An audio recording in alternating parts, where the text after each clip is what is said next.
हमने देखा कि हमने पिछले टॉपिक में सोल्यूशन बनाया और हमने पिछले टॉपिक में ये भी देखा कि हमारे सोल्यूशन में दो चीज़ें होती हैं, सॉल्यूट एंड सॉल्वेंट। फिर हमने ये भी देखा कि सॉल्यूट और सॉल्वेंट की अगर हमने मिकदार यानी क्वांटिटी बतानी हो तो उसे हम कहते हैं कॉन्सेंट्रेशन ऑफ सोल्यूशन। अब कॉन्सेंट्रेशन ऑफ सोल्यूशन के हमारे पास जो यूनिट्स हैं यानी जिसकी हेल्प से हम कॉन्सेंट्रेशन बता सकते हैं अपने सोल्यूशन की, वो सबसे पहले है परसेंटेज कॉम्पोजिशन, सेकंड है मोलैरिटी, थर्ड मोलैलिटी, फिर मोल फ्रैक्शन एंड लास्ट में हम पढ़ेंगे पार्ट्स पर मिलियन। अब इसमें जो सबसे पहला हमारे पास यूनिट है परसेंटेज कॉम्पोजिशन, हम उसे देखते हैं कि इससे हमारी क्या मुराद है। तो इससे हमारा मतलब ये है कि how much percent of solute in how much percent of solvent.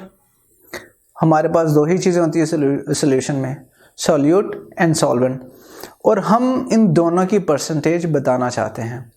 तो हमारे पास अगेन कुछ फर्दर डिवीजन आ जाती है, क्योंकि जो हमारे सॉल्यूट है ये सॉलिड भी हो सकता है और हमारा सॉल्यूट लिक्विड भी हो सकता है। इसी तरह जो हमारा सॉल्वेंट है उसके बारे में भी हम देखते हैं कि हम या उसका मास ले सकते हैं यानी वेट ले सकते हैं या उसका वॉल्यूम ले सकते हैं।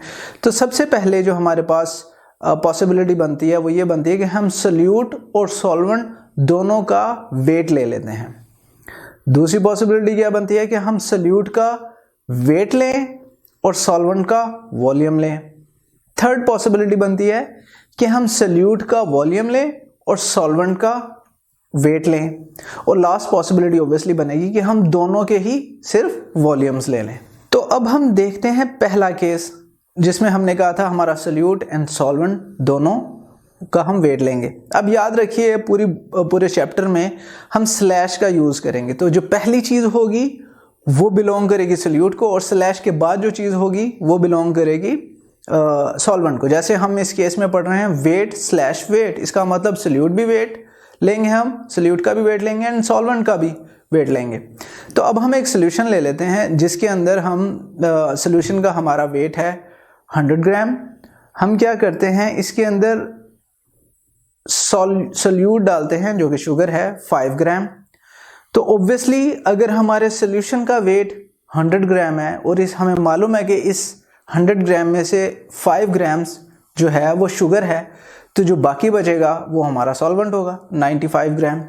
तो हम इसका अगर फॉर्मूला लिखें कि शुगर का परसेंटेज वेट क्या होगा, तो वो बनेगा 5 यानी शुगर का वेट ओवर सोल्यूशन का वेट जो कि 100 ग्राम है, और इसे हम मल्टीप्लाई कर देंगे 100 से, तो जो आंसर आएगा वो बनेगा 5%।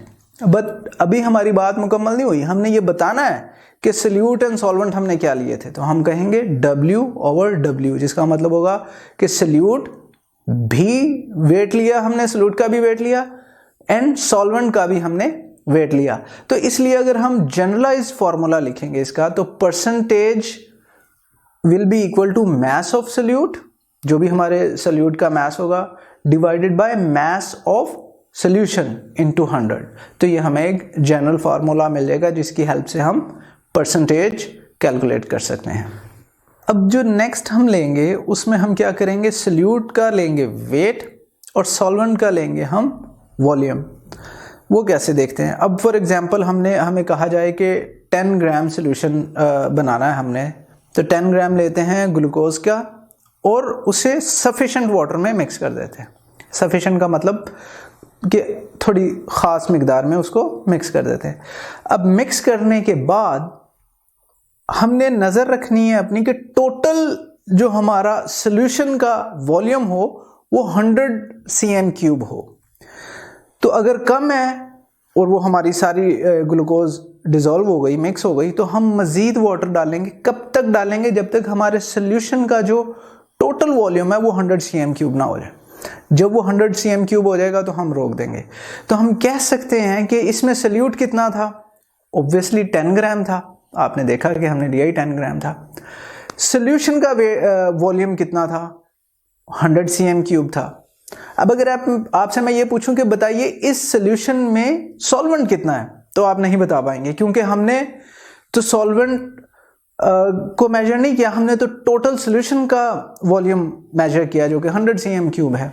तो इसलिए हमारे पास वेट ओवर वॉल्यूम वाले केस में जो सॉल्वेंट की मिकदार है वो अननोन होती है। हम मालूम कर सकते हैं ऑब्वियसली वो किस तरीके से, अगर हमें डेंसिटी मालूम हो, और डेंसिटी हमें पता है मास ओवर वॉल्यूम की होती है, लेकिन एज सच हमारे पास वॉल्यूम या मास ऑफ सॉल्वेंट नहीं मालूम होता। नेक्स्ट पॉसिबिलिटी जो इसमें है वो ये है कि सल्यूट का हम लेंगे वॉल्यूम और सॉल्वेंट का लेंगे वेट।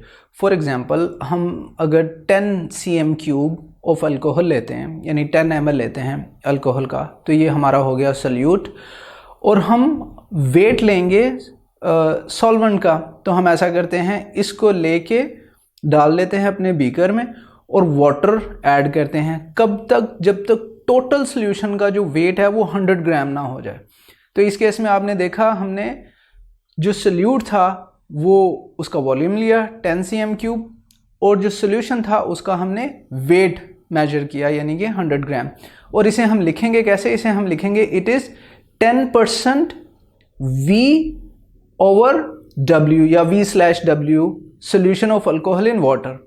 तो जब हम V/W करेंगे या V/W करेंगे तो हमें मालूम हो जाएगा कि हमने सल्यूट का जो है वो वॉल्यूम लिया है और सोल्यूशन का जो है हमने वेट लिया है।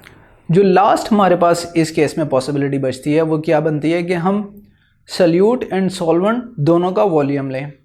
तो ये बड़ा इजी कैलकुलेशन होती है इसकी। तो सल्यूट हम लेते हैं 10 cm³ ऑफ अल्कोहल और सोल्यूशन हम टोटल वॉल्यूम सोल्यूशन का करेंगे 100 cm³। तो इसे हम कहेंगे it is 12% volume over volume alcohol solution in water.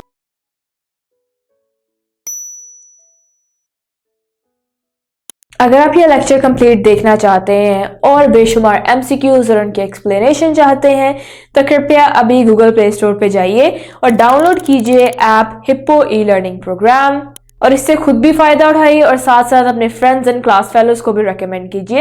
And don't forget to like this video and subscribe to our channel. धन्यवाद।